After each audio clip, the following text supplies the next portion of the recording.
আসসালামু আলাইকুম। Hello viewers, আশা করি সকলে ভালো আছেন। আমার মা নাতির জন্য দেখেন একটি মোরগ ধরেছে। কতটা সুন্দর এই মোরগ। এরকম ছোট সাইজের মোরগ মুরগি খেলে নাকি অনেক রক্ত হয়, মা দাদুরা বলতো সব সময়। তাই আমার মা আজকে আব্দুল্লাহর জন্য এই মোরগটি জবাই করে তাকে রান্না করে দিবে খেতে। তিনি তার নাতির জন্য এই মোরগটি ধরে নিয়ে আসছে, এখন জবাই করবে। জবাই করার পর আমার মা ছুলে ফেলেছে। দেখেন মোরগটা অনেক সুন্দর ছিল আর অনেকটুকুই মাংস হয়েছে। ছোট মোরগ অনুযায়ী মাংসের পরিমাণটা ভালোই ছিল। এই যে কেটে ধুয়ে ফেলেছি। এখন আমার মা তার নাতিকে সুন্দরভাবেই রান্না করে দেবে। মাংসগুলো দেখতে যতটা সুন্দর ছিল, খেতেও অসম্ভব মজা হয়েছিল। যেহেতু নানি তার নাতির জন্য রান্না করেছে, পেঁয়াজ রসুন গুলো কেটে কুচি কুচি করে নিয়েছে। চুলার মধ্যে কড়াই বসিয়ে রান্নাও বসিয়ে দিয়েছে আমার মা। এত ছোট একটা নাতি, তার জন্য কত ভালোবাসা। কে কে নানু বাড়িতে গেলে এরকম আদর আপ্যায়ন পান অবশ্যই কমেন্ট করে জানাবেন।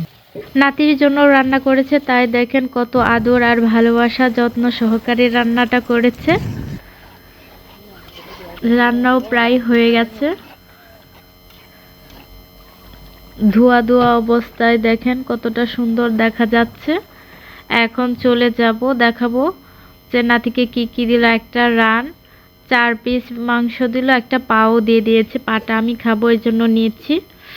দেখেন নানি তার নাতিনের জন্য খাবার বেড়ে দিয়েছে। নাতি বা নাতিরা যখন নানু বাড়িতে যায় তখন এরকম আপ্যায়ন আর ভালোবাসাই পেয়ে থাকে। ওটা খাবা? খাবারটা না, এটা ধরে না। খাবারটা নাও, হাতে নাও, ডান হাতে নাও, ডান হাতে নাও, ডান হাতে।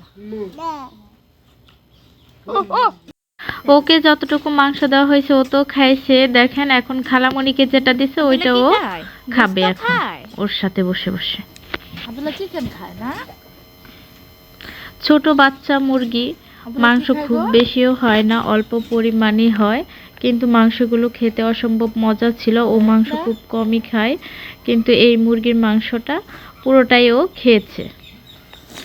আপনারা আপনাদের বাচ্চাকে এরকম ছোট ছোট মুরগির বাচ্চা খাওয়াবেন, তাহলে আপনাদের বাচ্চাদের ব্রেনও ভালো হবে আর শরীরে অনেক রক্ত হবে। আজ এ পর্যন্তই, সকলেই ভালো থাকবেন। আল্লাহ হাফেজ।